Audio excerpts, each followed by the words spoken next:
Serena, bonjour. Bonjour Caroline. Je suis ravie de te recevoir pour ce nouvel épisode du podcast Déséquilibre. Et je voulais commencer avec toi par une question simple mais pas simpliste. Si tu devais nous raconter l'histoire de ta vie en commençant par Il était une fois, qu'est-ce que ça donne? Eh ben, je commencerai par Il était une fois une femme qui avait des rêves et qui les a réalisés. Je C'est déjà donnerai pas même mal. la conclusion. Ah oui, j'ai même la C'est pas la conclusion. fin, mais c'est déjà une belle progression, oui. Je me définirais comme ça, quelqu'un qui a réalisé ses rêves et qui est heureux dans la vie. Génial. Et est-ce que tu as une recette magique ou miracle à nous raconter pour nous dire comment tu as réussi ça? Ouais, alors dans ma recette, il y avait tout un tas d'ingrédients, mais pas forcément toujours les bons. C'est-à-dire que j'ai créé plein de potions magiques qui m'ont explosé à la figure avant de trouver la bonne recette. Mmh. Donc ouais, tu en as essayé plusieurs et ça a pas marché tout de suite. Oui, bon, c'est l'exploration en fait, Je c'est pense un que la petit vie, c'est de l'exploration, qu'on se cherche, et sans doute que je me cherche encore. Maintenant, je sais pas ce que je cherche. Disons que je trouve plein de choses tout le temps, mais c'est vrai que pendant longtemps, je me suis cherchée. La plus grande question que je me posais, c'était qui j'étais et en tout cas, qu'est-ce que j'avais envie d'être? Parce qu'on sait jamais vraiment qui on est. On se découvre et on se redécouvre chaque jour. Mais la question fondamentale, c'était celle-ci. C'était: «Qui est-ce que j'ai envie d'être et est-ce que je suis en phase avec mes rêves d'enfant?» mmh. Effectivement, c'est une vaste question et qui peut vite nous amener dans des chemins assez, tarabiscotés parfois et pour autant là, tu te sens comment par rapport à ce chemin-là aujourd'hui? Et ben, je j'ai l'impression de m'être réalisée. Parce que c'est vrai qu'on a tendance à oublier ses rêves d'enfant. Quand on est enfant, on voit, l'avenir en grand et quand on est adulte, on se prend l'avenir dans la figure. On voit que c'est pas si simple et on a tendance à vite se décourager, à se dire: «Je suis pas capable». Alors surtout quand je pense quand on est une femme, on a une couche d'imposture en plus, une croûte presque d'imposture et finalement, il faut apprendre à casser ce plafond de verre et pour finalement, c'est paradoxal ce que je dis, mais redevenir l'enfant qu'on était, qu'on Mmh. n'autorise plus à pénétrer, cette couche, très dense qu'on a formée autour de soi pour sans doute pour se Ouais, protéger des choses. c'est vrai, c'est très juste. C'est ce qu'on se dit parfois, c'est retrouver un peu son âme d'enfant. C'est presque un peu galvaudé de dire ça, mais pourtant, l'expérimenter, ça reste pas moins, sensible et pas si évident en fait, que plus on avance dans la vie. Donc, je trouve que garder ça en tête, c'est quand même, un bon objectif en soi. Et c'est peut-être partir du principe que quand on était petit, on avait peut-être déjà, les solutions ou déjà les clés et que c'est bon d'y retrouver parce que nous, on a peut-être mis des filtres et des barrières, en étant grand. Mais de se renouer à ça, c'est de revenir un peu à l'essentiel. Je le comprends un peu comme ça. Je sais pas si tu partages? Mais complètement, parce que pendant longtemps, j'ai pensé qu'il fallait à tout prix, fuir le passé et regarder vers l'avenir. Alors qu'en fait, non, il faut redécouvrir son passé, reprendre, ce qui était très positif et qu'on a un peu laissé de côté et accepter finalement, ce qui était négatif et dont on a tiré des choses forcément positives pour l'avenir. Parce que ça tout ce qu'on vit nous transforme. Donc maintenant, je regarde ma vie à la lumière du passé et avec, des projections pour l'avenir. Ouais, mais oui, complètement, ça me parle beaucoup aussi et quand tu dis de ne plus fuir le passé, mais plutôt, bah, voilà, le regarder à la lumière du passé, qu'est-ce qui a été le déclencheur entre ces 2 visions de vie, en fait, si on peut dire? En fait, c'est quand je me suis arrêtée, je pense. J'ai fait un gros arrêt sur image parce que quand j'étais petite, je m'enfonçais enfin, quand j'ai grandi, j'avais des rêves, je les ai oubliés et j'ai grandi, déjà dans le déni d'un handicap, mais qui me suivait un peu comme une ombre. Quoi que je fasse, même si j'essayais, je voulais pas le voir, ben, une ombre, on s'en détache pas. Elle fait partie de nous. Parfois même, elle est plus grande que nous en fonction de la variation de la lumière, de l'orientation de la lumière et et quand j'ai appris à accepter, c'est un peu comme dans Peter Pan, on peut pas se défaire de son ombre et quand j'ai appris à je me suis arrêtée pour regarder cette ombre, pour lui parler. Au début, elle me faisait très peur et après, je me suis rendu compte qu'en réalité, c'était pas d'elle dont j'avais peur, mais c'était de moi. J'avais peur, en fait, d'affronter qui j'étais. C'est terriblement paradoxal et pourtant, c'est ce qu'on vit tous les jours. Donc on s'enfonce dans des planifications, dans des projets qui nous ressemblent pas. On se rassure en se disant que finalement, ce qu'on recherche, c'est la sécurité, c'est être aimé. Mais être aimé par qui? Est-ce qu'on s'entoure des bonnes personnes? Est-ce que la sécurité, c'est vraiment, est-ce que c'est se mettre en insécurité que de travailler en tant qu'indépendant plutôt que d'être salarié? Est-ce que c'est pas aussi se mettre des œillères et se dire: «Bah, moi, je suis pas capable de, donc je préfère rester comme ça» et rester sur ces, croyances limitantes?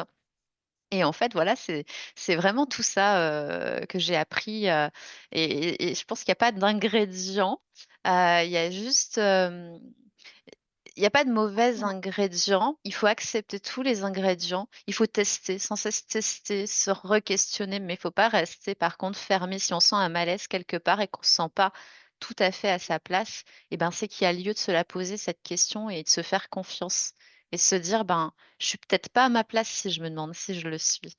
Parce que quand on l'est, on se pose pas la question. C'est Tout juste. va bien.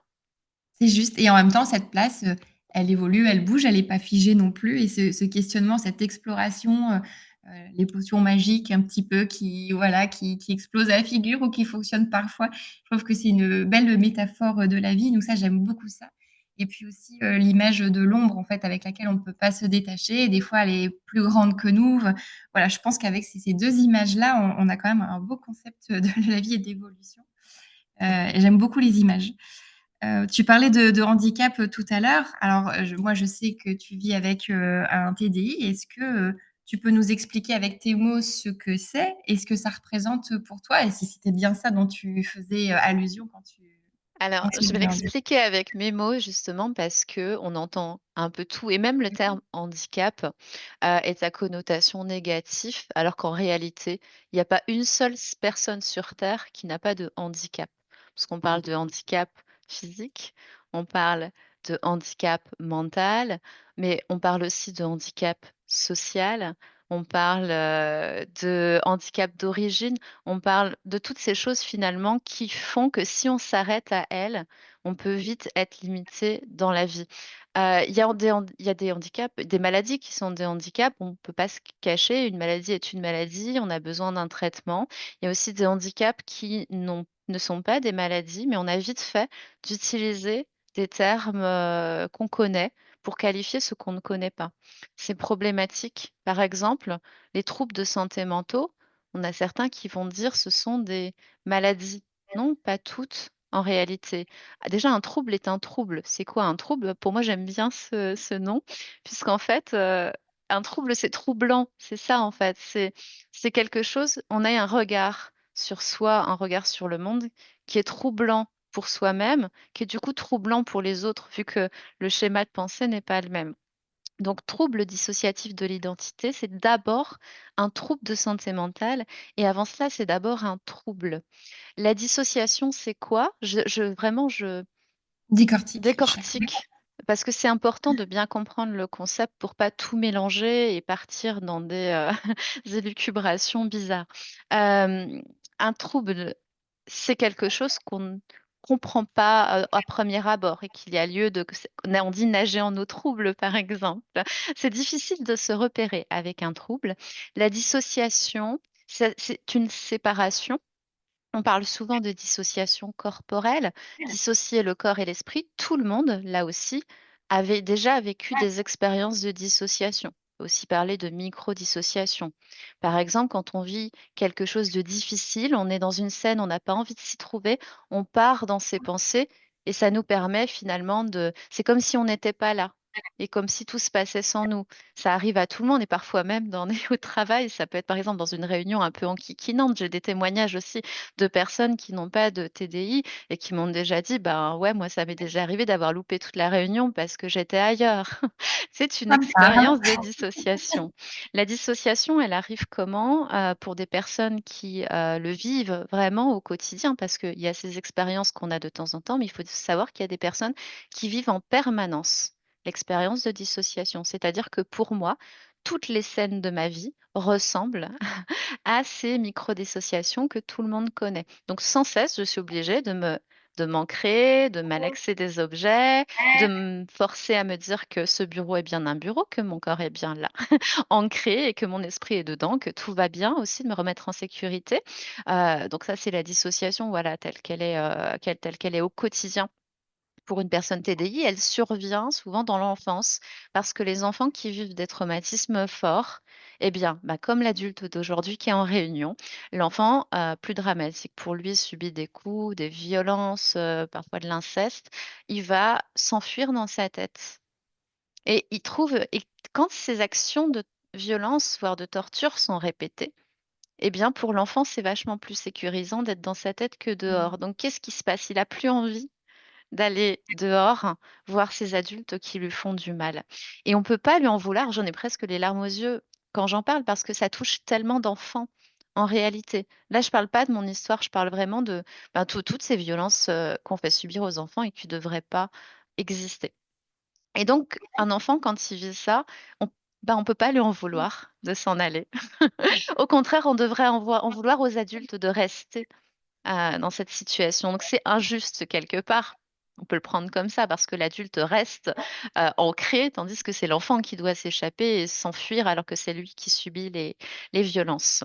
Mais la dissociation commence là et ce qui se passe chez une personne qui a un trouble dissociatif de l'identité, c'est que quand elle a subi ces violences, donc souvent entre l'âge de 6 et 8 ans, c'est là que se passent, ces moments, de dissociation complète, eh bien, elle va décider de les cacher quelque part dans la tête et donc tous ses petits amis qui sont en fait des parties de lui-même avec lesquelles il échangeait, pour quelque part se recréer son univers, elles vont se développer de façon, séparée.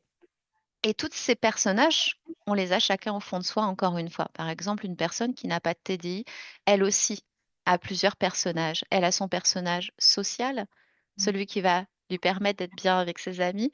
Elle a son personnage familial, celui, qu'elle utilise quand elle parle à son enfant, quand elle fait «arreu, arreu», bah, c'est pas la même personne, que son personnage au travail qui va parler avec son patron, par exemple. Parce que si elle fait «arreu, arreu», le lendemain, en arrivant avec son patron avec sa petite voix, mielleuse, c'est pas, la même légitimité. Donc elle va mettre son masque, du travail, qu'on appelle aussi un masque social, mais elle va revêtir cette facette d'elle-même qui est en réalité un rôle. Chez les personnes TDI, comme l'enfant qui a subi les violences ne veut pas que la mémoire, en fait, de la violence apparaisse, elle va, séparer tous ces rôles pour que chacun comme une manière finalement de mettre un peu de souvenirs dans chacun et les plus Mmh. difficiles d'ailleurs dans un rôle très, très enfoui au fond qu'on appelle un rôle traumatique, qui existe peut-être moins, mais qui existe quand même chez des personnes qui n'ont pas de TDI. C'est ces moments tout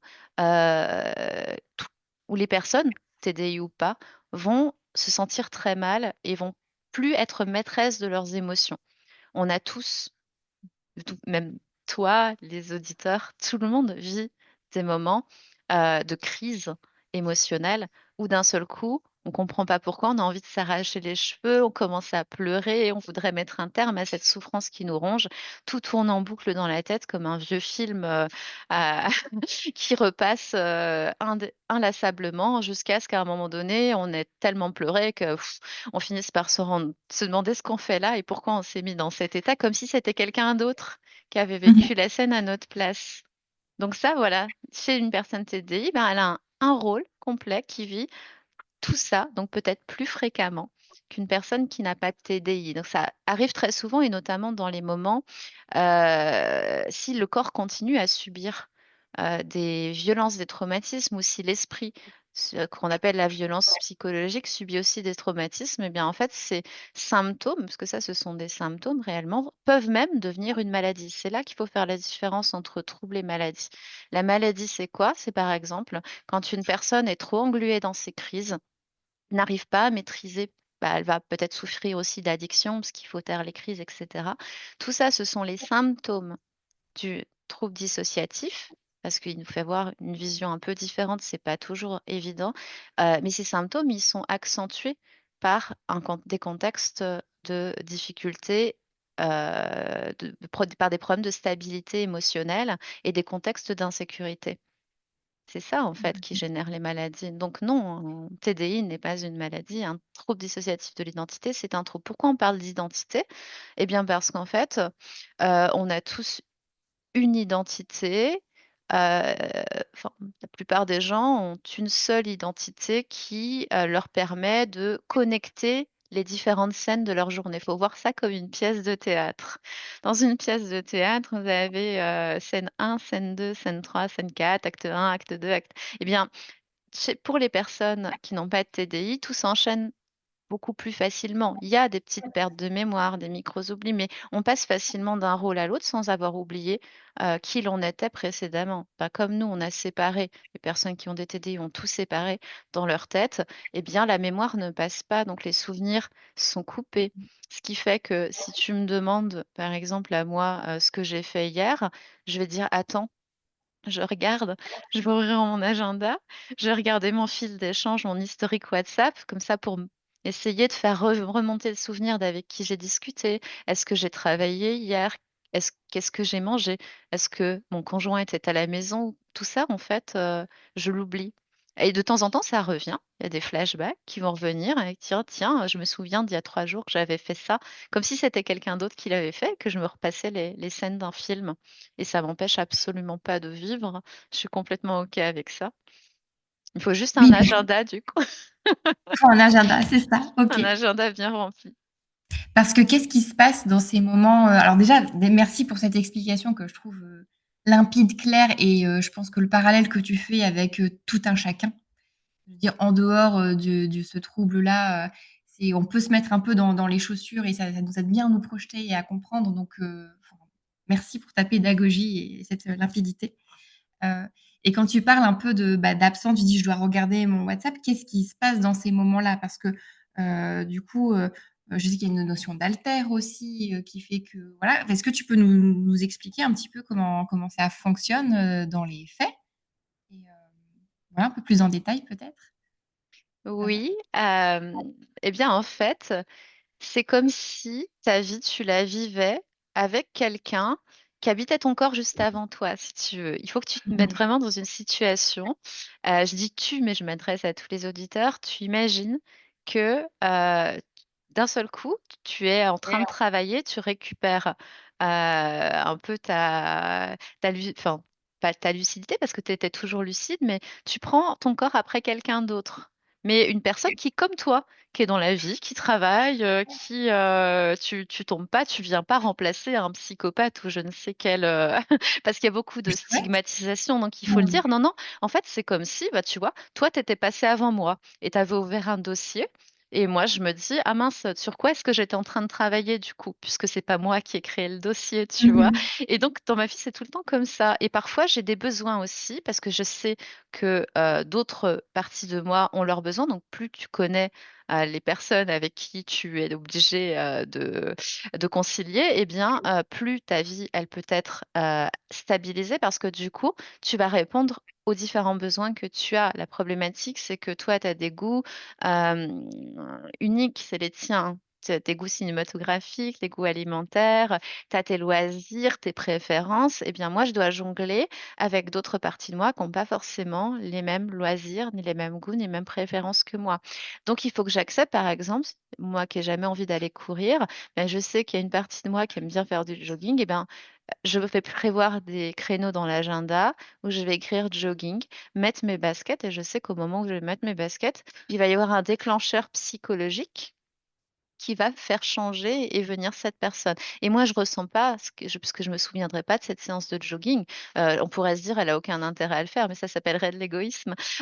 Et en réalité, si, je le ressens aussi parce que ça me procure un sentiment d'apaisement et de réalisation qui fait que: «OK, j'ai fait plaisir à toutes ces parties de moi et comme j'ai qu'un corps, et ben, c'est mon corps qui est content».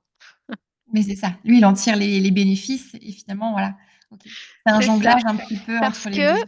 Mmh. c'est pas très bien pensé à la base, le TD. C'est intelligent comme système, mais si tu sais pas, si tu t'intéresses pas à toi-même et je pense que c'est valable pour tout le monde, là, encore une fois, TD ou pas, aller à la quête en quête de soi, de ses envies, de ses besoins, c'est essentiel parce que si tu t'intéresses pas aux autres parties de toi, à tes rôles, et encore une fois, c'est valable aussi pour les personnes qui n'ont pas de TDI, tu vas passer à côté de choses essentielles pour toi. Et c'est là que tu vas te sentir, mal, c'est là que tu vas te sentir, en conflit avec toi-même. Tu vois, par exemple, des personnes qui travaillent beaucoup au détriment de leurs loisirs, eh bien, ils ont laissé leur rôle travail manger les autres rôles. Je Mmh. fais souvent ce genre d'analogie.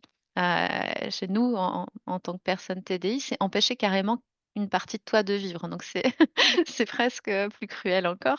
Mais chez tout le monde, en fait, si tu n'écoutes pas certaines parties de toi, tu ne prends pas soin de toi. Donc le TDI m'oblige aujourd'hui à le faire parce que j'ai compris que c'était essentiel de rechercher cet équilibre et c'est pour ça que je te disais que oui, j'ai l'impression d'avoir trouvé la recette, mais tu as raison de dire que tout peut changer mais maintenant je sais qu'il suffit de faire quelques tests et si demain je me trouve plus bien dans mes baskets pour une raison ou pour une autre et ben, je changerai un paramètre, je testerai de nouvelles recettes, je me reprendrai deux trois explosions à la figure et hop, je retrouverai la potion magique, une autre. C'est ça, complètement. La quête perpétuelle un peu, quoi. Et moi, j'avais cette question et je pense que tu y réponds déjà.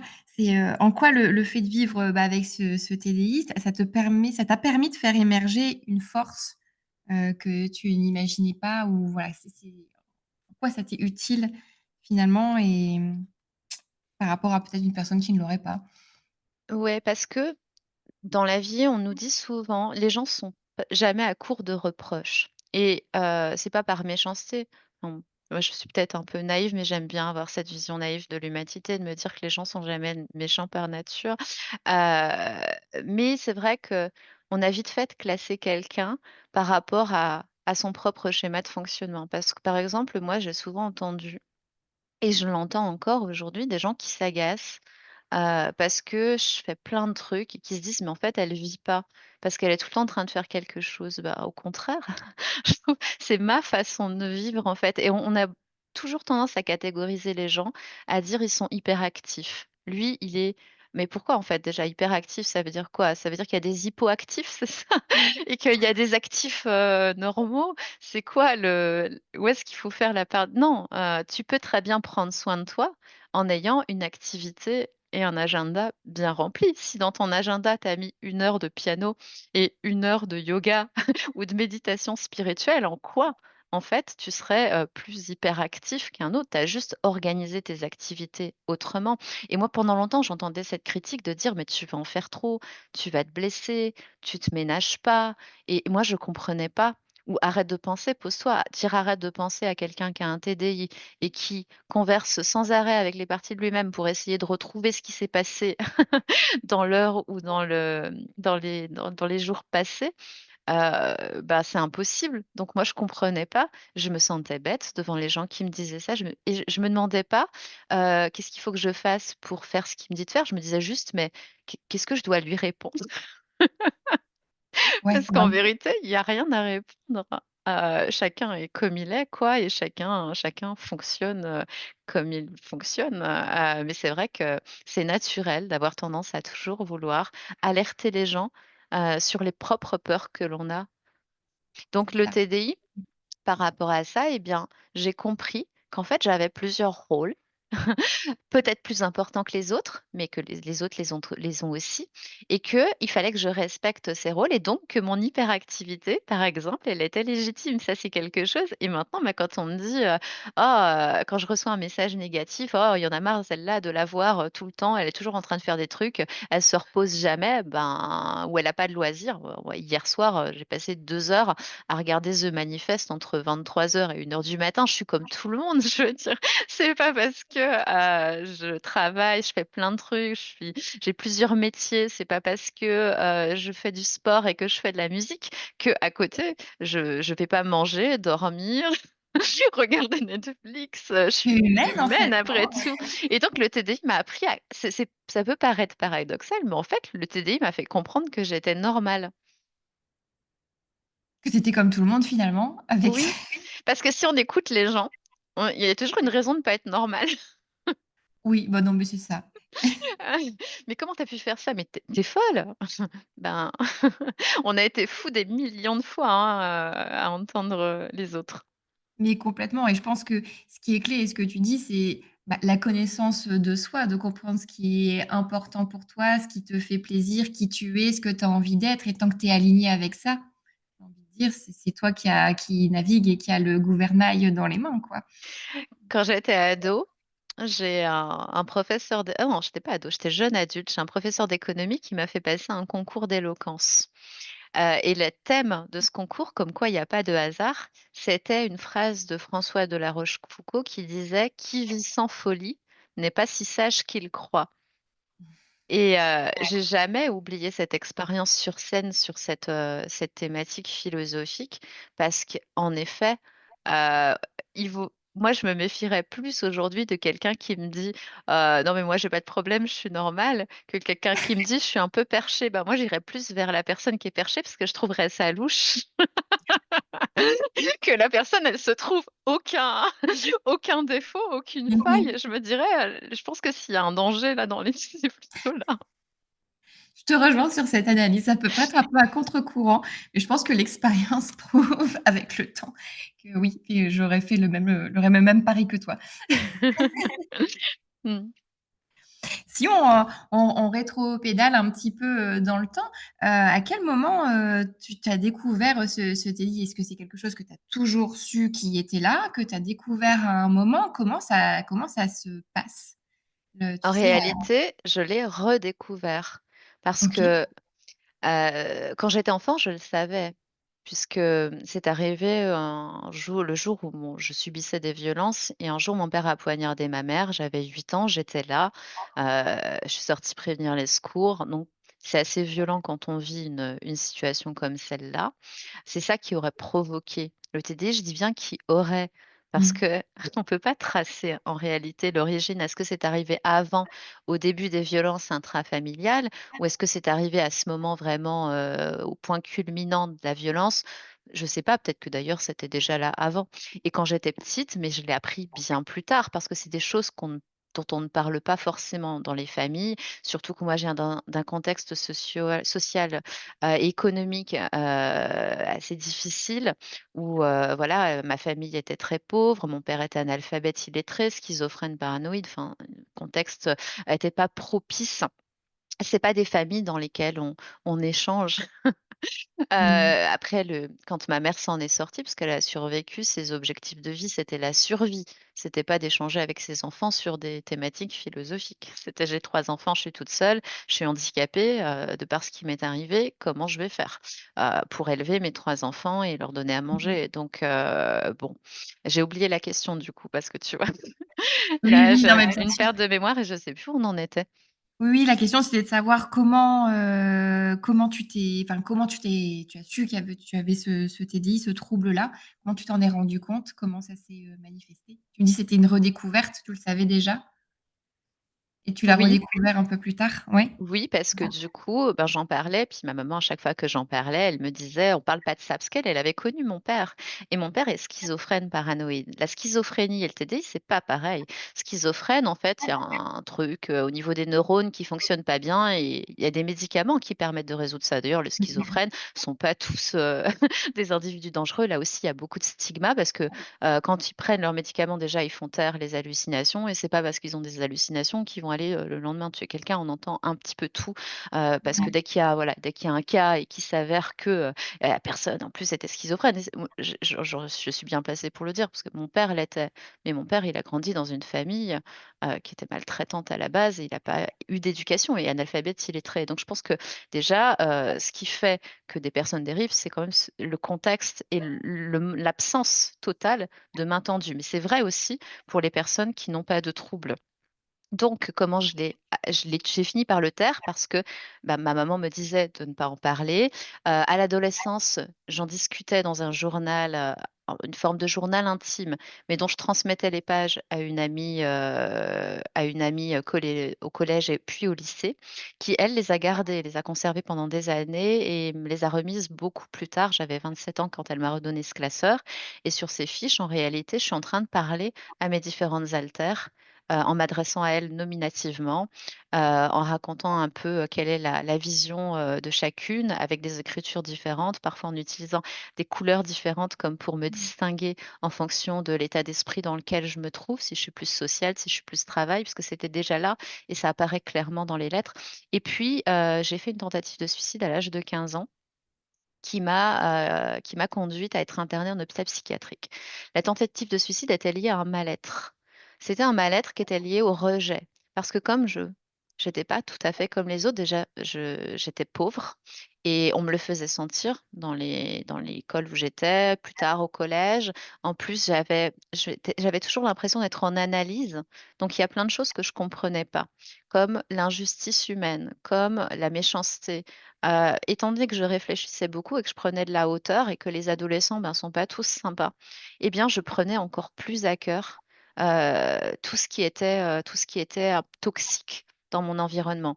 Ça ne veut pas dire encore une fois que les gosses étaient méchants, c'est la nature, voilà, qui fait que, à des moments, on n'a pas la sensibilisation qu'il faut dans les écoles ou dans son cercle familial et on a aussi l'ego qui vient rajouter à ça et on se construit sur des schémas qui sont faussés. Mais, mais voilà, je me suis retrouvée en hôpital psychiatrique et là, l'hôpital psychiatrique, ça a été, une peur parce que moi, j'avais l'image de mon père qui était en hôpital psychiatrique. Et je me suis dit: «Si je dis que, j'ai l'impression de pas être toute seule, on va m'interner, on va plus jamais me relâcher». Et j'ai commencé à rentrer dans un schéma défensif où j'ai fini par moi-même m'auto-persuader que j'étais pas plurielle. Donc j'ai passé quelques mois, à l'hôpital psychiatrique dans un seul couloir à 15 ans. C'est pas simple, hein, je pense qu'il y a des auditeurs qui vont nous écouter, qui ont sans doute déjà vécu ces passages, peut-être même qu'il y en a en ce moment, qu'ils soient ados ou adultes, qui sont en hôpital psychiatrique. On a l'impression d'être effacé quand on passe dans un hôpital psy et pourtant, c'est une parenthèse nécessaire pour pouvoir justement, repartir sur des bases, plus saines. Mais c'est pas évident à vivre. On est isolé, on s'est sorti de la société. Heu et quand je suis sortie de cet hôpital psychiatrique, pour moi, hors de question d'y retourner. Donc je suis devenue une personne, mais qui avait, et qui étouffait ses identités.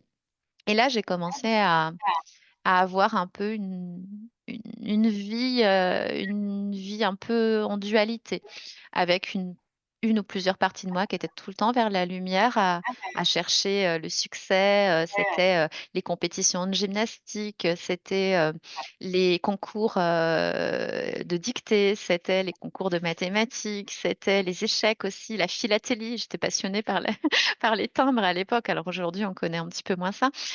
Et c'était aussi les bonnes notes à l'école, la réussite scolaire. C'était pour moi, le summum. Il fallait toujours que je sois dans les 3 premiers de la classe, sinon je me sentais pas bien parce qu'il y avait un de mes rôles, c'était son rôle d'être, 1re de la classe, c'était son rôle. Le TDI voulait que celle-ci, elle doit, performer et nous sortir un peu de la merde dans laquelle on nageait depuis qu'on était nés. Et derrière, bah, j'avais des personnalités qui se cherchaient, qui se trouvaient pas. C'était toutes celles qui revivaient les périodes traumatiques. Et vu qu'on les étouffait, qu'on les cachait, bah, il y avait personne pour les écouter.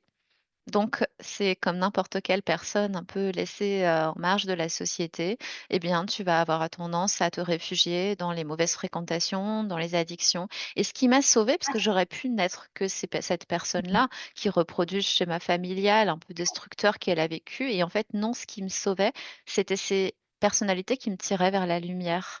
Donc en réalité, on ne pouvait pas tomber grâce au TD.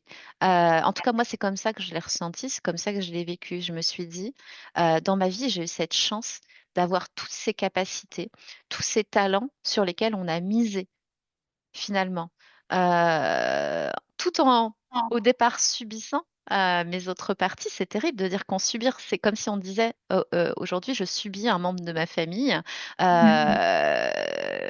voilà, ou un de mes enfants» et en réalité, je le vivais comme ça parce que c'était l'état d'esprit que j'avais, mais inconscient. Et plus tard, quand j'ai redécouvert mon TDI, je suis retombée sur ces lettres et j'avais perdu la mémoire pendant 2 heures. Un jour, ce qui m'a amenée à consulter, j'ai complètement paniqué. Je devais prendre le métro. J'ai déjà raconté dans quelques médias, mais je devais prendre le métro, pour aller à La Défense où je travaillais, dans une banque. J'étais responsable d'un marché au niveau national et je prends le métro pour me rendre à ma réunion et 2 heures après, je me retrouve ailleurs, dans un autre métro sans savoir ce que je fais là. Je regarde mon portable ou ma montre, je ne sais pas ce que j'avais à l'époque, mais je vois que j'ai se sont passées 2 heures, et là, la panique s'empare de moi forcément. Je me dis: «J'aurais pu me jeter, sur une rame de métro, j'aurais pu, ben, être je sais pas, il aurait pu m'arriver n'importe quoi, en fait». Et je commence à pleurer, mais je me ressaisis parce que j'étais une femme d'affaires, j'avais aucune faille. Bien J'étais sûr. ces personnes, je me croyais, j'étais ces personnes dont il fallait se méfier parce que se disaient: «Non mais moi tout ça, ça va» et la faille, elle était bien derrière parce que, en général, on les montre pas toujours ces failles. Quand je dis ça, même les personnes, qui vous disent qu'elles sont normales, elles le sont pas. Elles en ont quelque part. Et donc je me retrouve, arrivée à La Défense et effectivement quand, bah, je retrouve mes collègues, là, il y a l'émotion qui reprend.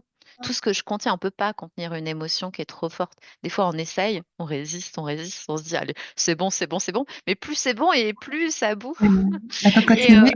et ça arrive, c'est un tsunami après, donc je m'effondre et je voulais surtout pas m'effondrer au travail. Je voulais tout contrôler parce que c'était tout contrôler, c'était, ne pas voir ces parties cachées, de moi. C'était les maîtriser, un peu comme on enferme quelqu'un et plutôt que d'écouter ses souffrances. Donc j'ai été un mauvais manager de moi-même et j'écoutais pas mes parties qui avaient besoin d'être épaulées. Et ce jour-là, tout s'effondre, je fonds en larmes devant mon patron, devant mes collègues. On m'appelle un taxi, on me dit: «Tu es en burn-out». Bah, ça, c'est le mot, hein, qu'on met un peu à toutes les sauces, qui est pourtant une réalité, hein, aujourd'hui, moderne, mais on a vite fait de dire à quelqu'un: «Tu es en burn-out» aussi pour éviter de l'écouter et de savoir ce qu'il y a vraiment au fond. Donc: «Tu es en burn-out, va voir un médecin, en grand prends-toi un petit arrêt, reviens, ça va aller». Donc moi, je vais voir mon médecin, mais bon, ce qui s'est passé au moment de la consultation, c'est qu'on a écarté les causes, tumeurs, Alzheimer et cetera, donc toutes les causes médicales et là, il s'aperçoit que, bon, ben, ça vient peut-être d'ailleurs parce qu'il me demande: «Est-ce que vous avez eu d'autres épisodes, de perte de mémoire comme celui-ci?» Ça s'appelle un ictus mnésique, et je lui dis, bah, j'ai appris à ce moment-là, hein, le terme évidemment et je lui dis: «Oui, ça m'est déjà arrivé. Quelques années avant, j'étais en poste à Rennes et je pars, avec une collègue chez un client que j'allais voir assez régulièrement puisque, j'étais chargée d'affaires entreprises et ce client, c'était une entreprise, qui avait des besoins récurrents. Donc j'y allais à peu près tous les 4-5 mois. Je connaissais, parfaitement, je n'avais même pas besoin de mon GPS, je connaissais parfaitement l'endroit et je pars avec, mon adjointe à côté de moi dans la voiture et d'un seul coup, je j'arrête la voiture en plein milieu de la zone industrielle et elle me dit: «Qu'est-ce que tu fais? Ça va pas?» et je lui dis: «Qu'est-ce qu'on fait là? Où est-ce qu'on va?» et elle me dit: «Ben, chez ton client». «Lequel? Qui?» et là, elle me dit: «Ben, untel» et elle me donne le nom de l'entreprise et je lui dis: «C'est où?» Elle me dit: «Mais tu sais où c'est, enfin, tu vas tous les 3-4 mois» et je me mets à pleurer. Et je ne suis pas allée chez le client parce qu'on est rentré à l'agence et voilà, mes collègues, pareil, m'ont dit: «Écoute, tu es en burn-out». C'était déjà arrivé en réalité, mais sur une différemment et j'étais rentrée, j'avais pris une semaine d'arrêt de travail pour burn-out et voilà, ça c'était et il ça me donc je lui raconte cet épisode et il me dit: «Et des épisodes moins importants, vous en avez eu?» Bah, je lui dis: «Comme quoi?» Elle me dit: «Des oublis». Bah, je lui dis: «Mais ça arrive à tout le monde d'oublier», et je lui dis: «Ah, peut-être que ça m'arrive un peu plus souvent que les autres».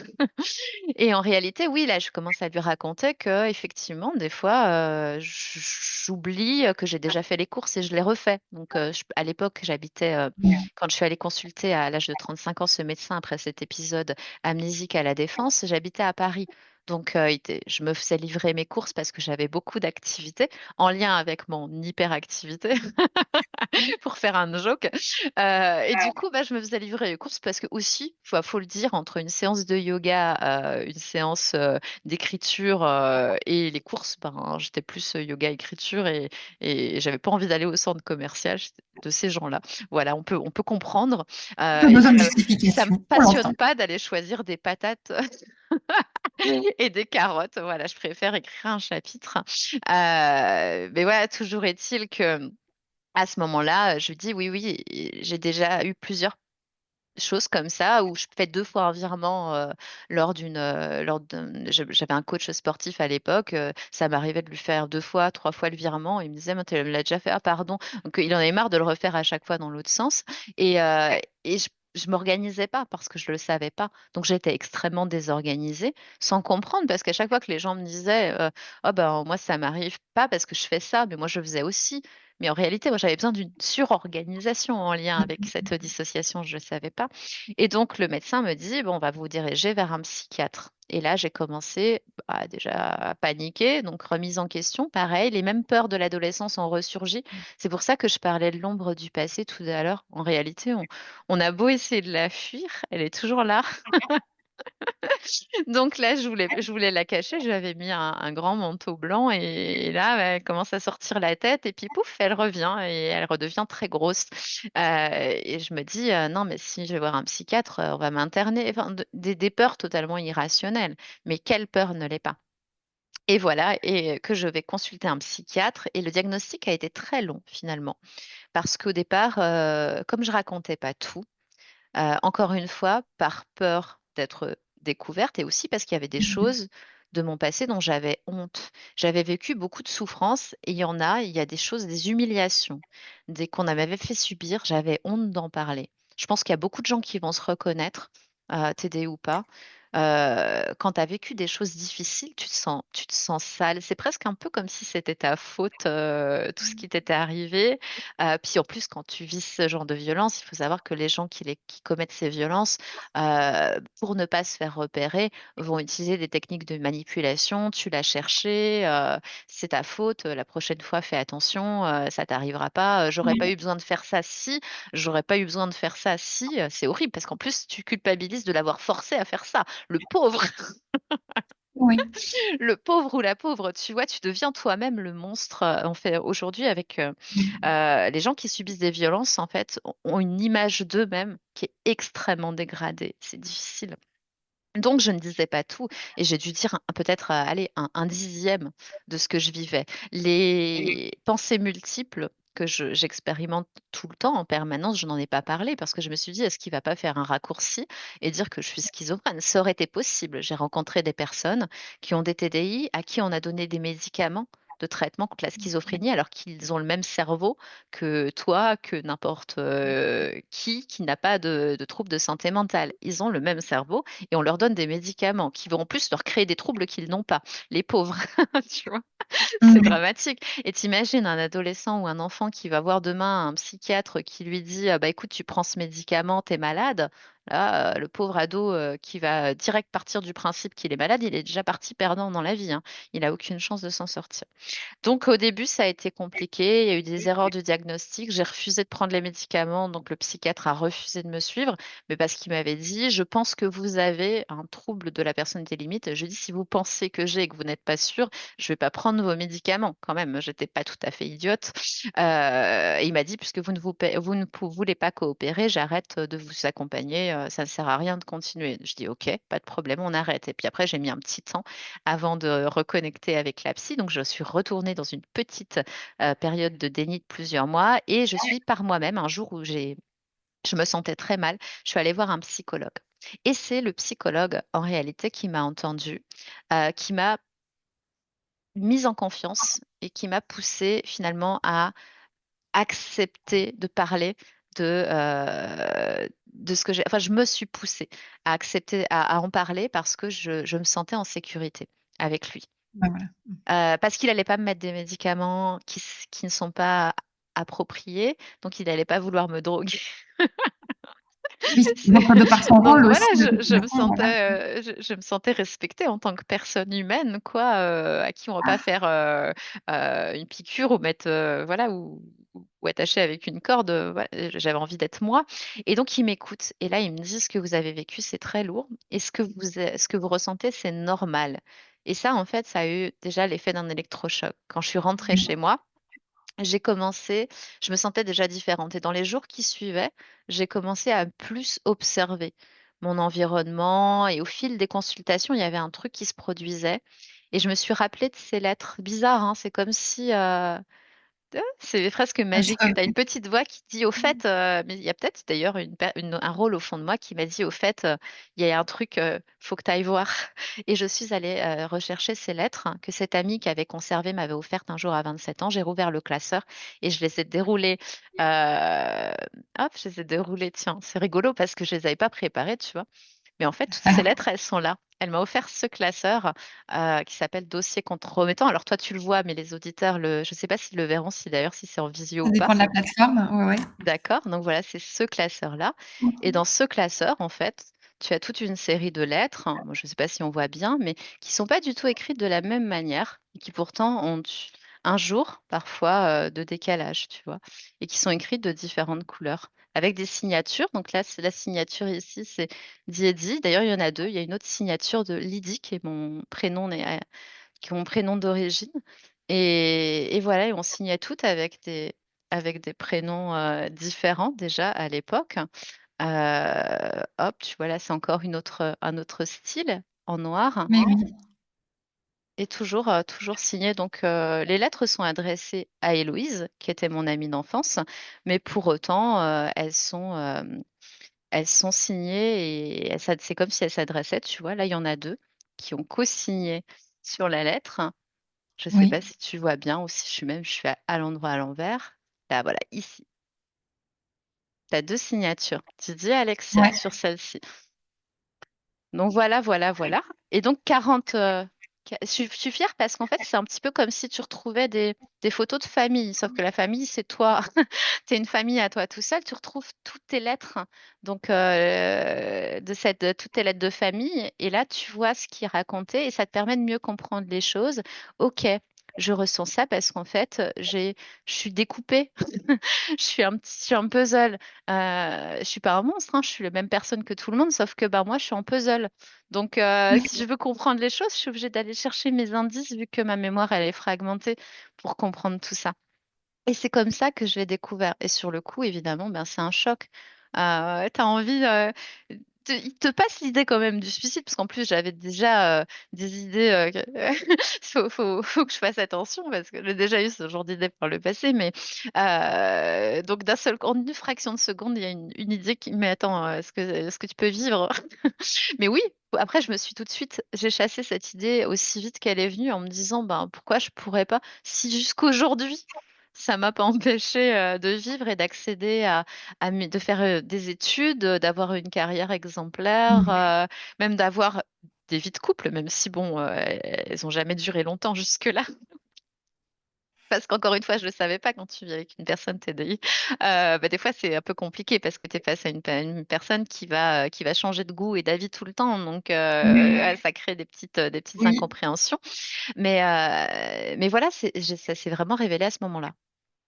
OK. Donc la révélation, le choc, j'entends et une ambivalence dans les ressentis de dire, «Non, mais en fait, on va s'arrêter là», des tentatives enfin, en tout cas des pensées, de suicide que tu rationalises en disant: «Mais attends, regarde tout le parcours, que tu as réussi à avoir» et c'est vrai, tu nous l'as raconté, en pointillé et enfin, de là d'où tu viens et de parcours jusque là où tu as réussi à aller, enfin, c'est juste, phénoménal quand on prend de la distance, comme ça, c'est assez fou. Passé le choc, qu'est-ce que, c'est quoi l'émotion que tu en as gardée? Est-ce que c'est un côté effectivement, «Allez, regarde où j'en suis et j'en tire vraiment une force», enfin, c'est et où tu t'es dit, enfin voilà, c'est quoi les sentiments qui t'ont habité un peu plus par la suite? Pendant les années qui ont suivi, ça a été un duel. Tu vois, c'est Un comme duel? si je faisais lutter. mes pensées négatives avec mes pensées positives. Un peu, c'est le jeu dans les histoires, parce que je suis coach en écriture, donc j'aime bien avoir cette référence. C'est un peu le jeu dans les livres fantastiques, fantasy, de l'ombre et de la lumière, tu Mmh vois, mh. voilà, de la magicienne qui, elle, va chercher la lumière avec le vilain sorcier qui veut Mmh mh. détruire le monde. En fait, c'était pas détruire le monde dans mon cas, mais c'était qu'en fait, j'ai une tendance pensée négative qui me disait, tu n'y arriveras pas, et une autre qui me disait, mais t'as vu tout ce que t'as fait, t'as déjà réussi. C'est quoi la suite? Et j'étais tiraillée entre le fait de me dire, j'ai un problème, et le fait de me dire, en fait, il n'y a pas de problème, meuf, il n'y a pas de problème. Ouais, c'est ça. Parce que je me Euh, dis toi oui, parce que tu l'as à ça, toi, avec toi-même, mais sur une même part de toi et finalement, est-ce que les autres n'avaient pas des choses à dire et comment ça se passe la Et puis, communication? il faut savoir qu'à partir du moment où j'ai compris, ça voulait dire que j'allais m'engager dans une thérapie Mmh. pour reconnecter ces différentes parts et que ça allait faire ressortir des choses difficiles. Et ça, je pense que tout le monde, les gens qui nous écoutent vont comprendre. Il y a des moments dans la vie où on a vécu des choses tellement douloureuses quand on se les rappelle, on a tous des idées, suicidaires, même quelques secondes, en se disant: «La vie, c'est trop dur, j'y arriverai pas. Là, Mmh. c'est trop, j'abandonne». Qui n'a jamais dit ça dans sa vie face à une situation qui était trop difficile, insoutenable, trop difficile à vivre? Eh bien, moi, j'étais tiraillée entre ça et ces moments où, d'un seul coup, je me sens forte, en fait, d'avoir vécu tout ça. Il y avait pas de milieu, hein. Ah bon? Je passais de l'un à l'autre, c'était fatigant. Extrêmement fatigant, et ce qui était fatigant aussi, c'était, que ces parties qui étaient, souffrantes, qui étaient en souffrance, pas souffrante, mais en souffrance, c'est pas le bon terme, c'est plus ça. Ces parties qui étaient en souffrance, j'avais du mal à les approcher.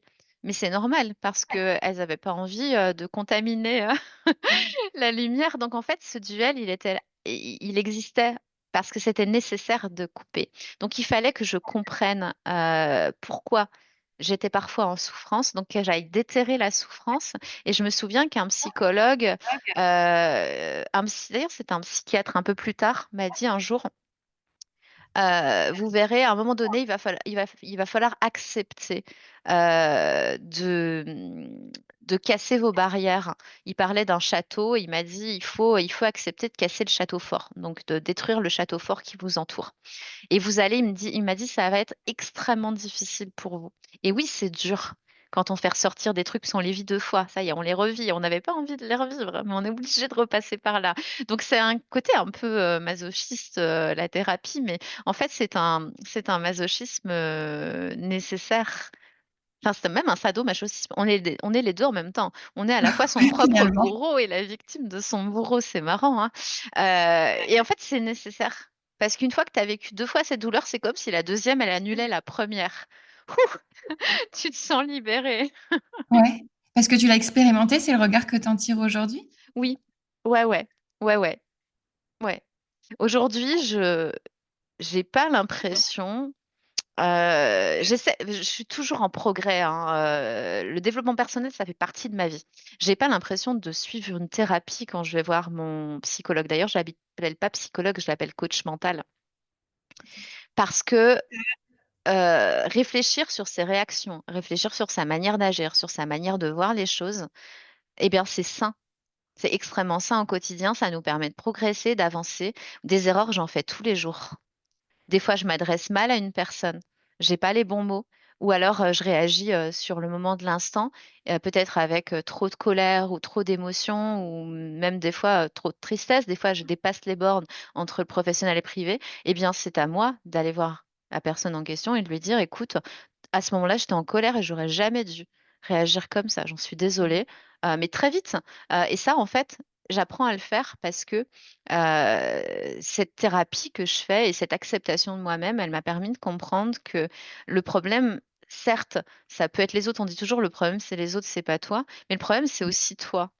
C'est parce que des fois, le fait de pas aller au fond de soi, le fait aussi de pas réussir à s'affranchir du regard des autres fait que tu vas pas parvenir à t'accorder avec toi-même et donc avec les autres.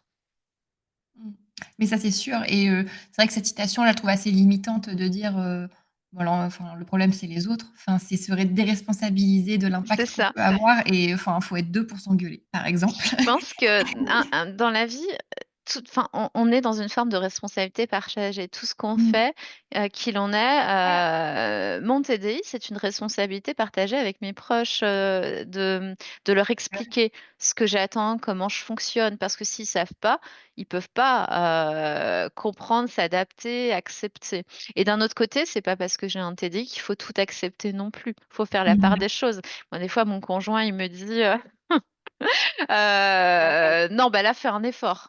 C'est trop facile, de me dire que tu as oublié, tu avais qu'à le noter. Il a C'est raison. ça. C'est pas parce que j'ai un TDI que Mmh. que c'est une excuse pour me laisser Mmh. vivre et puis, jouer un petit peu les princesses et dire: «C'est pas ma faute, c'est ma mémoire». Naturellement, j'aurais tendance à en abuser des fois, hein. Oui, bon, On c'est est humain aussi, c'est on aime bien totalement le humain cerveau aime la et simplicité. c'est ça et en fait, il a raison de pas se laisser faire parce que si tu te laisses, faire, tu es tu écrasé demain, donc il faut pas tout accepter, sous prétexte du trouble, mais pour autant, il faut pas se déresponsabiliser. Il faut quand même faire l'effort d'aller comprendre avant de, mettre dans une case ou, de partir d'un principe, souvent erroné d'ailleurs. Non, mais complètement et je trouve que tu parles avec beaucoup de justesse et de clairvoyance, je pense, sur nos mécanismes internes et voilà, avec beaucoup de oui, de responsabilité et et je trouve que faire ce travail-là, il est juste nécessaire, pour soi et juste aussi pour les autres et parce qu'on est bien aussi avec nous-mêmes et qu'on est au clair, sur, qui on est, ben, c'est aussi plus harmonieux pour les relations, après, avec les autres. Hem et en plus, j'ai l'impression que toi, ça se joue à 2 niveaux parce qu'il y a ton intériorité, il y a de la multiplicité de ton intériorité et puis après les relations extérieures telles que, on les connaît tous, plus classiquement. J'ai l'impression que toi, ça se joue un peu à 2 niveaux. Et moi, j'avais des questions un petit peu autour de, bah, comment elle se passe cette communication, entre, les différents alters? Parce que des fois, tu parles de, bah, de moments où tu sais pas ce qui s'est passé. Donc mais est-ce que du coup, les communications entre vous, entre tes différents alters, c'est vraiment des moments où vous parlez pas, où il y a quand même des moments où vous arrivez à communiquer ensemble, je sais pas, un conseil, un haut conseil, de temps en temps et comment ça se passe? Et puis tout à l'heure, tu parlais de peut-être de réunification, dans un travail thérapeutique. Heu, voilà, ça, je pense que c'est pas enfin, c'est pas à l'ordre du jour. Est-ce que tu peux dire Ouais. comment ça se passe? Déjà, comment ça se passe au niveau de la communication? C'est très fluide aujourd'hui.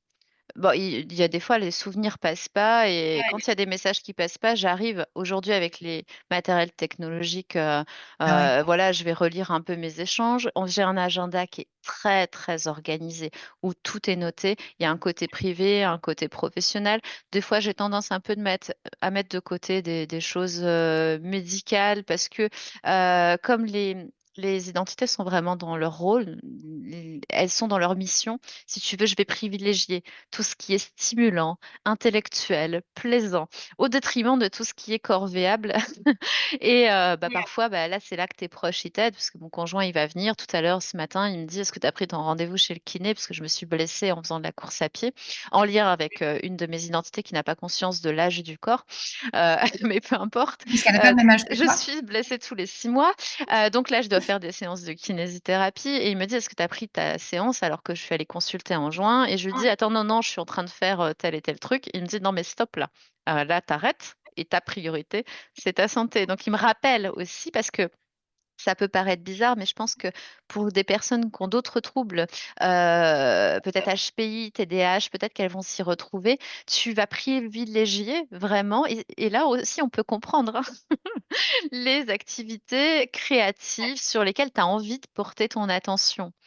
Tu as plus de mal peut-être qu'une autre personne à te faire violence pour aller faire des tâches, un peu moins stimulantes. Sauf que c'est Mmh. nécessaire dans la vie parce que tu es obligé de te soigner, tu es obligé, de faire tes courses, sinon tu as des pénuries. Il y a des pénuries qui sont plus gênantes que d'autres. Mais bon, à un moment donné, il faut que tu manges quand même. Donc tout ça, c'est des petites, ouais, c'est des petites choses sur lesquelles je me fais parfois violence, ou alors qu'on me force à faire. Je dis toujours qu'on me force, hein, comme quoi j'ai encore du mal à accepter des fois de lâcher des trucs pour le faire, mais j'accepte de cette faille de ma personne qui est encore à améliorer. Voilà. Oui, oui, quand tu dis améliorer, du coup, c'est dans et quand tu dis «on», c'est si tu parles de ton conjoint qui te rappelle, aussi des choses qui sont à faire pour ta santé notamment? Ou Oui, c'est c'est ça, voilà, c'est ça, tout à fait. Mais il y a de ça. J'ai des alertes aussi, j'ai des notifications pour me rappeler des choses importantes. Donc, mon téléphone qui sonne assez régulièrement. Qu'est-ce que j'ai au quotidien pour m'aider? J'ai des détecteurs d'objets, par exemple. Là, tu vois, pour ceux qui nous regardent, ça, c'est une petite télécommande qui me permet tout de suite de visualiser où se trouve mon téléphone portable. Tu vois, si j'appuie sur la lettre C, je sais que c'est mon téléphone et il va sonner parce qu'il est à côté de moi. Donc ça me permet de les d'accord. repérer dans la pièce, mais ça c'est connecté à mes clés, c'est connecté à mon passeport, c'est connecté à tous les objets où tu peux pas te permettre avant de partir. Par exemple, tu pars en voyage, t'as pas ton passeport, c'est très problématique. Donc là, bah, je vais Mmh. faire sonner mon passeport pour pas qu'on se mette en retard à cause de mon TDI en l'occurrence, puisque c'est Ouais. vraiment ça. Parce que comme tu es plusieurs dans ton corps, dans ta tête, eh bien, si une personnalité a pris le relais avant toi, tu vas pas savoir où elle a posé l'objet, puisqu'en fait, c'est comme si c'était une autre personne qui avait eu son propre schéma de pensée, sa propre manière. Elle a ses propres endroits aussi. Donc, je me suis organisée à la maison. C'est pour ça que je travaille à la maison maintenant, que j'ai Mmh. choisi ce mode de vie aussi, parce que j'ai tous mes repères qui sont là et du coup, c'est moins déstabilisant. En fait, ce qui est gênant, c'est pas tant de perdre la mémoire. Ça, limite, ça me pose pas trop de problème. Les gens vont juste me répéter ce qu'ils m'ont déjà dit plusieurs fois dans la journée et parfois je vais les faire répéter. Si c'est entendu que les gens savent, il n'y a pas de problème, il y a de la bienveillance en général. Si c'est juste de pas retrouver mes objets, j'ai juste à les biper parce que j'ai mon détecteur. Si je me souviens plus, je regarde mon agenda, puis pof, c'est passé. Avantage du TDI, bah, quand je travaille par exemple sur le texte d'un auteur, j'ai plusieurs points de vue d'un coup. Ce qui fait que je suis Ah voilà, très c'est synchrone efficace. quand même. Ah, et que ce soit sur mes propres romans ou sur les romans des auteurs que j'accompagne, c'est presque une chance pour eux, je trouve. Parce que du coup, j'avance très vite en réalité avec des annotations qui sont pertinentes parce que c'est comme si j'avais ouais, trois personnes qui réfléchissaient différemment, qui se consultent sur une phrase et d'un seul coup, la réponse devient logique, tu vois. Donc j'avance très très vite dans mes Ça accompagnements grâce au TDI. Ça, c'est vraiment des gros avantages. Après, l'ancrage, j'arrive à l'avoir en trouvant des techniques. Par exemple, tu vois la balle que je malaxe de temps en temps, ça se voit pas sous la caméra, mais j'ai fait un gros trou dedans. Mais ça me permet de rester ancré.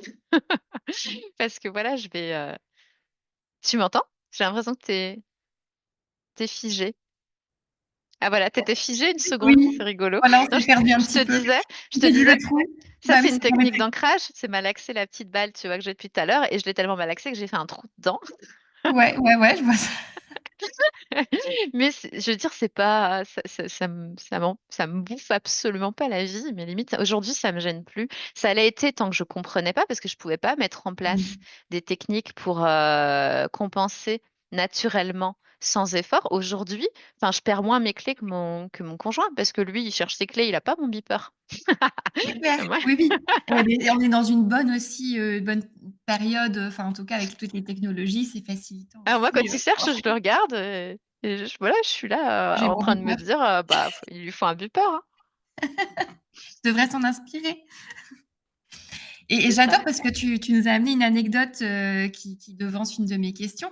Parce que donc toi, tu es coach pour auteurs et il serait intéressant que tu nous expliques un petit peu ce que tu fais et ton parcours pro. Tu as répondu, mais du coup, ton rôle de coach pour auteur, c'est quelque chose de très créatif et du coup, effectivement, ton DI, tu nous l'as montré, ça vient nourrir un peu cette créativité. Tu nous as donné l'exemple tout à l'heure, que quand, un de tes clients vient avec une question où tu veux faire une remarque sur quelque chose, vous êtes plusieurs cerveaux finalement, plusieurs personnalités à pouvoir interagir et faire des réponse assez fulgurante, créative, complète, exhaustive. On va dire que Heu, j'active plusieurs zones du cerveau, parce qu'il y a qu'un cerveau quand même. voilà, Je exactement. C'était un abus de langage, oui. c'est ça. Et du coup, tu peux nous raconter un petit peu ce que tu fais aujourd'hui, enfin ton parcours, puisque donc du coup, tu passais de cadre à la défense à entrepreneur aujourd'hui, donc c'est quand même, Oui. voilà, un grand écart, parce que les gens ne voient pas mes mains, donc un grand écart. Comment ça s'est passé? Comment ça s'est dessiné? Je pense que, c'est quand tu vis quelque chose, un moment de remise en question, personnelle, quand tu revis des fais ressortir des choses sur toi, tu changes. Forcément, tu es plus la même personne. Quand tu suis une thérapie sur à plus ou moins long terme, que tu es amené à parler de choses qui ont été difficiles, commences à faire tomber le masque, tu plus la même personne. Ton métier, même tes relations autour de toi, qu'elles soient professionnelles, qu'elles soient amicales, elles ont été choisies au moment où tu étais cette personne qui voyait, qui cachait. Elle- Cette personne qui portait le masque. À partir du moment où tu tombes le masque, ben forcément, t'es plus à ta place. Ou en tout cas, il y a de fortes chances. Ou peut-être aussi plus forcément bien dans tes baskets, dans ton entourage. T'es pas forcément entouré des bonnes personnes. Et ça, ça veut pas dire qu'elles sont mauvaises par ailleurs, ça veut juste dire qu'elles te correspondent plus. Donc, à partir du moment où j'ai fait cette découverte sur moi-même, je me suis mise à écrire. D'ailleurs, je me suis mise à écrire un petit peu avant. C'est marrant, hein. Comme une manière de me reconnecter à travers l'écriture et ça a marché. C'est-à-dire que mon premier roman, les chats retombent toujours sur leurs pattes. C'était une comédie romantique où je sentais, c'était juste après cette perte de mémoire, j'ai senti que j'avais besoin d'écrire, mais je ne savais pas pourquoi. Et en réalité, je pense que c'était inconscient et j'avais déjà besoin de me connecter avec ces autres parties. Et dans ce livre, quand tu passes d'un chapitre à l'autre, les styles sont différents parce qu'il y a déjà, un peu comme les lettres que j'écrivais à l'adolescence, et bien en réalité, des fois, l'histoire a été continuée par une autre partie de moi et un œil attentif le verra. Il verra qu'à un moment donné, on passe d'une écriture un peu plus parlée à un langage soutenu littéraire avec des références artistiques, mais de façon presque naturelle dans le livre, mais qui quand même sont un changement brutal. La différence, c'est que quand tu tapes à l'ordinateur, ton écriture est la même. En tout cas, Mmh. Oui. visuellement. Mais en Sinon, on réalité, aurait su remarquer, c'est ouais. pas la même manière de s'exprimer, mais il y a une continuité dans l'écriture. Donc, j'ai écrit ce livre sans le savoir et ça a été le début aussi d'une aventure artistique, littéraire, euh, qui cheminerait au fil de mes découvertes. Donc, l'un a alimenté l'autre. C'est-à-dire que mon écriture a alimenté ma quête de soi et ma quête de soi a aussi alimenté l'écriture et l'a fait évoluer chaque jour. Quand j'ai vu ça, je me suis dit waouh. Et quand j'ai découvert, après, quand mon TDI a été diagnostiqué, bon, ça n'a pas été très compliqué. Après la découverte des lettres, je suis allée voir un psychiatre et là, bon, ben, un psychiatre m'a regardé ça et il m'a dit OK, je vois. Ouais. Et il m'a Ouais, c'est ouais. repris au bout de plusieurs séances quand il a vu et entendu s'exprimer différentes identités. Il a dit, OK, je vois. Bon, ben, je crois que le diagnostic est posé. Voilà, ça a été beaucoup plus simple d'avoir un diagnostic parce qu'en fait, les preuves étaient là. C'est bête, hein, mais des fois, il y a des personnes qui ont besoin de prouver leurs troubles. C'est difficile quand on en est là. Moi, j'ai eu cette chance de ne pas avoir à le faire parce que, bah, voilà, il y avait des traces Oui, tu avais des passées, voilà, et ça se voyait parce que mes changements sont visibles et audibles. ouais. Tandis qu'il y a certaines personnes, c'est plus subtil, c'est plus compliqué, qui sont dans des errances et des erreurs du diagnostic. Et tu vois, j'ai encore perdu le fil. Faut que tu me rappelles ce qu'on était en train de dire et Oui, oui. Non, non, on parlait de la créativité, de ton métier, de ton évolution de parcours entre, tu disais, en plus, moi, je suis embarquée dans ton histoire aussi, tu vois? Mais entre le salariat, on va dire, et l'entrepreneuriat, tu dis, bah, à un moment donné, on évolue et puis, c'est ce qui fait qu'à un oui. moment, on n'est plus à sa place et tu dis que l'écriture aussi, ça t'avait aidé dans ta quête de soi, de connaissance de soi aussi. Bah, tu vois, c'est parfait là, parce qu'il y a les reformulations qui me permettent de reprendre le fil comme si de rien n'était. Tu vois, si tout le monde faisait ça face à des problèmes, quand des personnes qui ont des petits troubles de mémoire, ce serait génial pour elles. Donc oui, oui, oui, finalement, cette révélation, elle a fait que je me suis rendu compte que j'étais plus à ma place dans la banque, qui me Mmh. ressemblait plus du tout, alors que sans doute ça m'a ressemblé à un moment donné. Et bon, j'ai vécu aussi un épisode parce que quand j'ai déclaré mon TDI, les gens n'étaient pas formés, c'était un trouble qu'on connaissait pas, donc j'ai vécu aussi la stigmatisation à l'intérieur de mon service. Mais j'ai changé de service. C'est pas, j'ai changé de service et je suis tombée sur un manager très bienveillant, hein. C'était pas l'entreprise, il y a aussi des managers très bienveillants dans cette entreprise qui lui m'a aidé, m'a accompagné, m'a fait équiper de matériel pour me faciliter la vie. Là aussi, j'ai rencontré un petit peu de jalousie, parfois parce que les gens comprenaient pas et prenaient ça pour des privilèges, genre un détecteur d'objets, où j'avais aussi un Ah bureau à moi fermé parce que bah, du coup, quand tu as un TDI, et comme tu as déjà tes voix internes et toutes ces réflexions qui viennent te bourdonner l'esprit, eh bien, tu as plus de mal dans les open space, dans les flex office, tu ne peux pas te concentrer. Donc, j'avais besoin d'un bureau fermé pour pouvoir être attentive en fait au sujet que j'allais étudier. Donc, je suis passée à la formation et là, mais quelque part, je le savais parce que j'avais déjà conçu et dispensé des formations avant, je me suis aperçue que je m'éclatais dans la formation, mais que les sujets m'intéressaient pas. J'en avais marre de parler des produits bancaires et j'avais développé en parallèle de mon activité d'écriture, de mon activité artistique, une activité de coaching en écriture parce que je m'étais rendu compte du pouvoir de transformation de l'écriture. Et très vite, avec mes premiers clients, je me suis aperçue que j'avais presque pas un don, mais en tout cas un talent pour ça, et que c'était peut-être justement lié au TDI. Et donc ça a marché. Les gens voyaient leur projet se transformer, ils apprenaient très vite. Et là, je me suis dit, ça pourrait être intéressant de réunir les deux activités. Il y a, c'était quoi, il y a 2 ans? 2 ans et demi, mon cher cercle d'amis a changé parce que bah, quand on change, son entourage change. Les gens sont plus en raccord avec vous, vous tournent le dos. C'est souvent comme ça que ça se passe, hein. C'est rarement toi qui pars quand il t'arrive, quand tu révèles quelque chose. C'est les autres parce qu'ils se disent, bah attends, c'est quoi ce délire?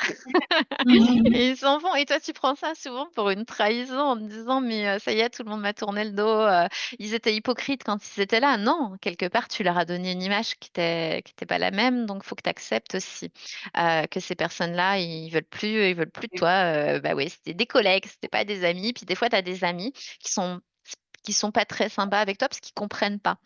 Et ben là, faut l'accepter aussi. Bah, tu vas t'en refaire d'autres. Moi, quand j'ai découvert les livres, ben, je me suis rapprochée d'auteurs et je me suis fait de nouveaux amis dans le cercle littéraire. Et c'était bien parce que je préfère des amis qui me parlent de livres plutôt que j'en ai encore des amis de la banque, mais c'était vraiment ma passion à l'époque. Et donc, ben, je rencontre une fille dans un salon du livre, une femme, puisqu'elle a 50, presque 60 ans. Et cette femme, dont je me rapproche et avec qui on fait plein de sorties, perd son mari. Très peu de temps après qu'on ait fait une soirée tous ensemble, mon conjoint, elle, son mari et moi. Et 2 jours après, précisément.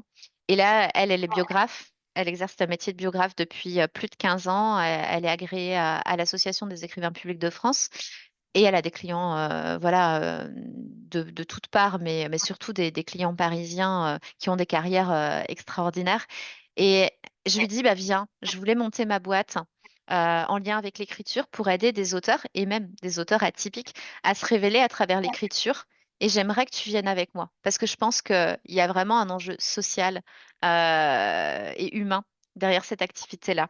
Et comme elle était, pour pas qu'elle vive son deuil trop violemment, mais beaucoup plus doucement, je l'ai embarquée dans ce projet et on a construit ce projet ensemble, Guide d'écriture, à travers nos deux entreprises, Guide d'écriture coaching et formation et Guide d'écriture conseil et biographie. Donc aujourd'hui, et depuis le juillet, puisque mon entreprise a été dans sa nouvelle version, parce qu'au début j'étais auto-entrepreneuse et là j'ai créé une SASU depuis juillet 2024.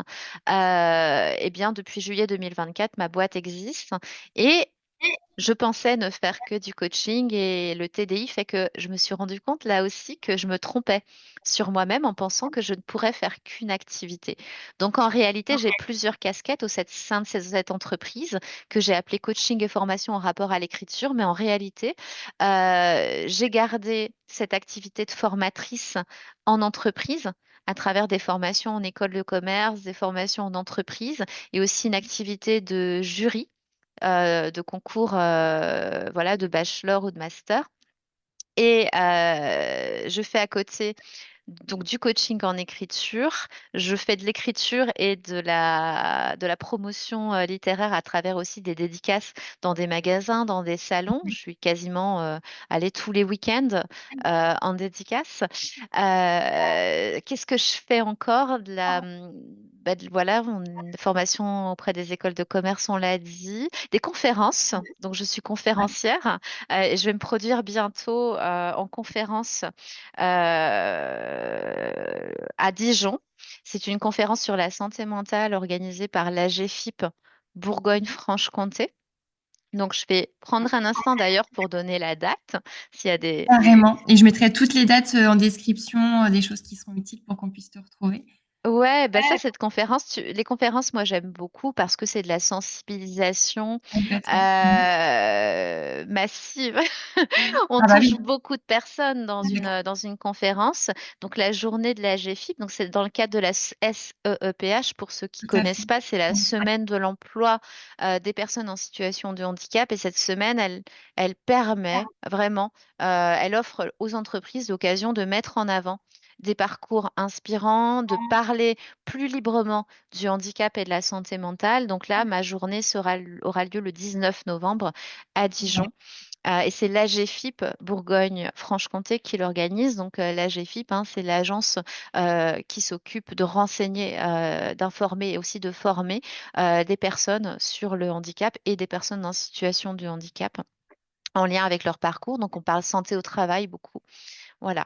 Donc mes activités de conférence bah, m'occupent aussi beaucoup. Donc j'ai tout ça en réalité et je suis organisée de manière, enfin j'accorde une grande importance à l'organisation. C'est-à-dire que le lundi c'est administratif compta, le mardi c'est coaching, le mercredi c'est coaching, le jeudi c'est cours en école de commerce et le vendredi, quand il n'y a pas de dédicace, c'est ma journée dédiée à l'écriture.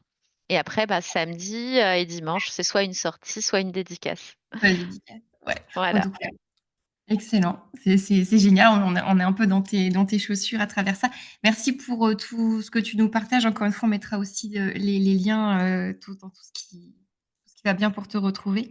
Ce serait quoi? C'est quoi ton prochain rêve? Ce que tu veux construire, explorer? Est-ce qu'il y a d'autres choses qui bouillonnent en toi là? Oui, il y en a, bien sûr. Je suis en train d'écrire un roman qui est un Mmh. roman série qui raconte mon histoire.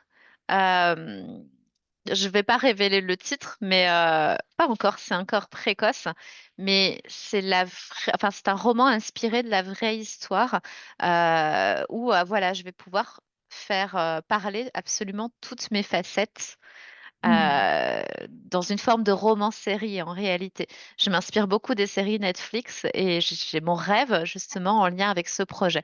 Ce serait un jour d'avoir ma série. Ah ouais, mais pourquoi pas, effectivement. Mais du coup, donc cette série canon et tu avais pas déjà un livre qui raconte un peu ton histoire à travers des Oui, nouvelles? j'ai écrit, bah, c'est au moment où j'ai rassemblé les pièces du puzzle, j'ai écrit ce C'est ça. livre à visée informative. Hop, je sais pas si j'oriente bien vis-à-vis de la Mmh. caméra. Je viens de comprendre que ma Totalement. caméra était à gauche et qu'en fait, j'orientais mon Voilà. livre à droite. Donc, le livre s'appelle Balade dans l'esprit d'une personnalité multiple. C'est un livre qui est illustré par une illustratrice qui adore les personnes atypiques et qui a travaillé aussi qui travaille pour Compagnie Rose, qui s'appelle Bidouillage graphique. Et ce livre donne des explications sur le TDI, retrace mon parcours et mon schéma de pensée. Parce que pendant 2 ans, sur un téléphone, dans la rubrique notes de mon téléphone, j'ai noté tout ce qui me passait par la tête, y compris les périodes de dissociation, de crise que Mmh. je vivais. Ça pouvait être, par exemple, dans un métro, d'un seul coup, je pars dans ma tête et j'ai une pensée qui surgit, je la capte au vol. Et donc, toutes les personnalités se sont exprimées sur ces pensées. Donc, il y a des petits passages comme ça, furtifs, de pensées, entrecoupés d'épisodes autobiographiques où je présente chacun des portraits de mon système, comment ils sont arrivés là, pourquoi ils sont là, quel est leur rôle, ce qui permet aussi de comprendre que en nous, en fait, chaque facette que l'on a, et ça marche aussi pour tout le monde, a sa raison d'être et son importance. Et à la fin, j'explique aussi ben, les petites contrariétés qu'on peut avoir, les troubles du sommeil de manière poétique, les crises de souffrance, d'hystérie qu'on peut aussi ressentir quand on revit des choses traumatiques, comment on les ressent et qu'est-ce que ça évoque en nous. Et voilà, c'est un livre qui est vraiment là pour ça, qui est là pour à la fois informer, rassurer sur le fait que bah voilà, ce genre de schéma de pensée a aussi sa raison d'être, des explications qui sont logiques et et que la créativité aussi peut permettre de mieux vivre les choses parce que on, on fait de la matière avec pas du néant, mais on fait du matériel avec de l'immatériel. On crée quelque chose à partir d'un concept. Oui, c'est ça. Et ça travaille aussi à l'exploration de soi, à l'écriture. Donc voilà, il y a ce livre, en effet, qui est un peu la première pièce de mon puzzle. Et Ouais, dedans, d'ailleurs, il y a l'intervention de mon hypnothérapeute qui raconte la personne qui me suit depuis maintenant, ça a commencé quoi, il y a 3 ans? Avec mon psychothérapeute, hypnothérapeute actuel. Donc l'intervention de Ludovic Seringe qui explique sa vision. Il y a aussi des anecdotes rapportées par mon petit copain, par mon conjoint qui sont dedans. Je sais jamais si on doit dire petit copain, conjoint, etc. Mmh. quand on est paxé, parce qu'on peut pas dire Oui, mon paxé. Donc je j'ai la cherche même toujours mes mots. problématique. Mais oui, mon Bon, partenaire de Pax, bon, c'est pas très beau. Même mon c'est pas conjoint, je trouve que glamour. tu mets une distance dans le mot, mais bon. Ton conjoint, ton Ouais, homme. c'est ça, ouais. Mais du coup, enfin, canon parce que du coup, tu m'as donné envie de le lire, donc je vais noter, je mettrai les références. Merci pour ça. Si tu devais glisser un message à quelqu'un qui se sent trop différent, atypique, pour reprendre un mot que j'aime bien que tu as utilisé tout à l'heure, quelqu'un qui se sentirait, ouais, trop différent pour, réussir à s'épanouir, qu'est-ce que tu lui dirais? De se diriger vers la bonne personne. Parce que déjà de ne pas rester seul, première chose. Parce que quand on reste seul avec ses souffrances, on rentre dans des formes de psychose où on peut aussi exagérer le regard que peuvent avoir les autres sur nous-mêmes. Il n'y a pas plus mauvais juge que soi-même. On est le pire juge. Moi, au départ, quand j'ai appris mon TDI, j'ai eu un regard très dépréciatif. C'est la première réaction qu'on a, Ah oui.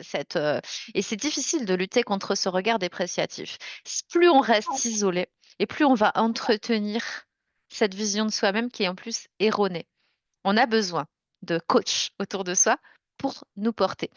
La deuxième chose, c'est d'aller voir les bonnes personnes, que ça soit un coach, un médecin, n'importe qui, de ne pas consulter une personne qui n'a pas déjà rencontré ce cas et dont on n'a pas connaissance que ça a été abordé de la bonne façon. Parce que malheureusement, et même dans le corps médical, tout le monde n'est pas bien informé et tout le monde n'est pas aussi investi.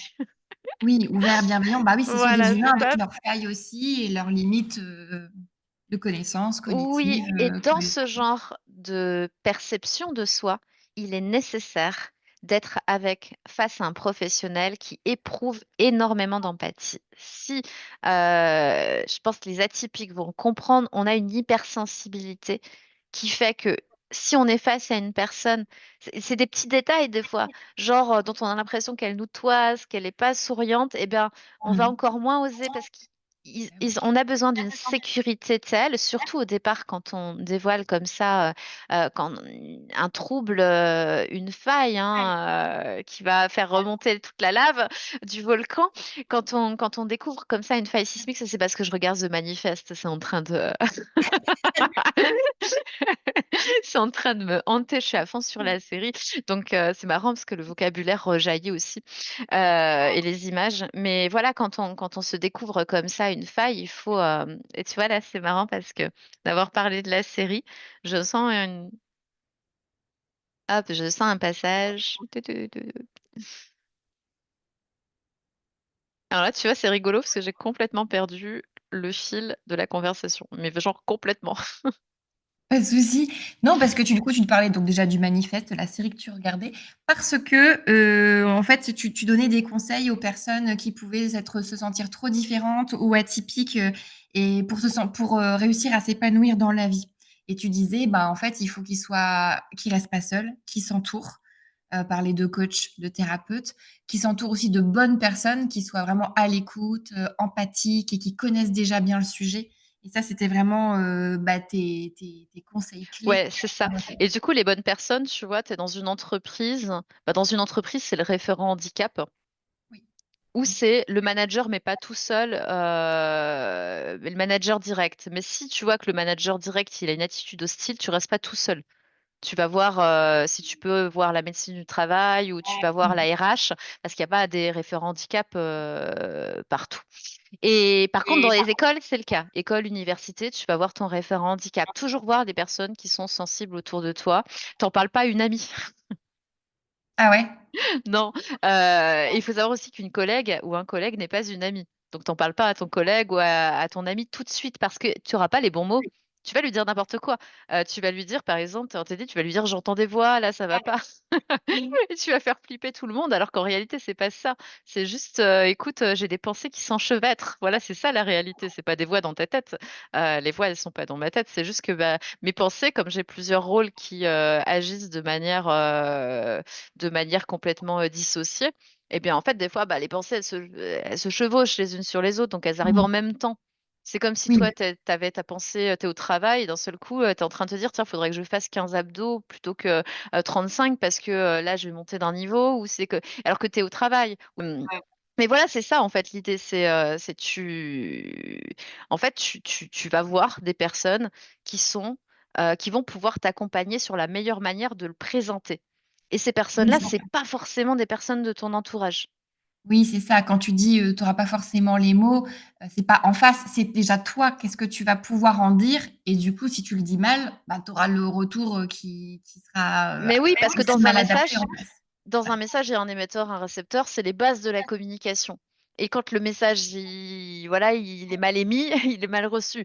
Et il peut aussi être mal reçu. Et il faut savoir par quel canot passer et quels mots utiliser pour sensibiliser et non pas apeurer, effrayer. Et je pense que ça, c'est important d'aller voir une personne extérieure. Ouais, complètement. Je trouve que c'est un super conseil qui est peut-être à contre-courant ou contre-intuitif, en tout cas de prime abord, mais quand on comprend le sens, je trouve qu'il est tout à fait, juste ouais et merci pour ça. Écoute, Serena, on arrive en fin d'interview. Je suis vraiment ravie de tout ce que tu nous as partagé, autant par ta pédagogie, par oui, voilà, la pédagogie, la richesse et la profondeur des échanges, et puis la transparence que tu as eue voilà, dans notre échange.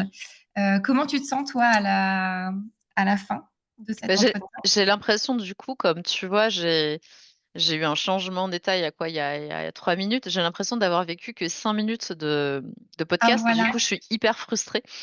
Mince. Non, Alors, je il y aura plaisante. l'enregistrement, tu pourras. J'apprends à gérer ma frustration. Mais parce que c'est nocif, la frustration. Faut être toujours. Non, non, je suis contente d'avoir vécu ces 3 minutes. Court mais intense. C'est ça. Je pense. Ouais. Du coup, j'ai pas forcément le fil, mais donc c'est compliqué de te le dire. Mais là, c'est bien parce que du coup, tu vis en live ce que je vis. Complètement. Alors là, tu viens d'illustrer ce dont on a parlé pendant un long moment là.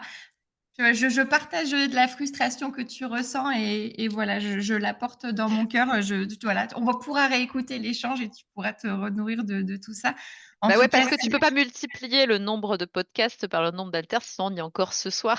oui, bah, je ferai plusieurs saisons. On se rappelle, on se donne rendez-vous la C'est semaine ça. prochaine. En tout cas, un grand merci. Merci pour ta confiance. Alors je sais que du coup ça va pas résonner chez toi, là peut-être ce que je vais te dire, mais en conclusion, merci pour ta confiance, ton humanité, la richesse de cet échange. C'était un vrai cadeau et puis, ce que j'avais dit aussi, mais tous les liens, les ressources qu'on a pu partager au fil de l'épisode et ben, je les mettrai en lien, pour que tout le monde puisse y accéder et découvrir ton travail également. Si je peux me permettre, il y Ouais, a peut-être une information que tu peux apporter aux auditeurs parce que je trouve que c'est sympa de rappeler ouais, que des fois, bah, il y a des rencontres, même des podcasts, des gens qui vont changer notre, avoir un impact quelque part dans notre vie et ce qui peut être sympa, c'est de rappeler simplement le moment où on s'est rencontrés.